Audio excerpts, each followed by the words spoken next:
Both chambers of the legislature recently passed a bill that would increase the state's minimum wage to $15 an hour by January, but the future of the bill still remains unclear. The bill would increase Maine's minimum wage from the current $13.80 to $15 an hour by January 2024. Then in 2025, the minimum wage would increase annually based on the cost of living index.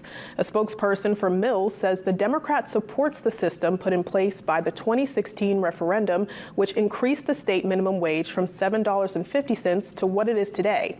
Mills has not committed to vetoing the bill, but the spokesperson said Mills would prefer Maine to continue to follow the current path.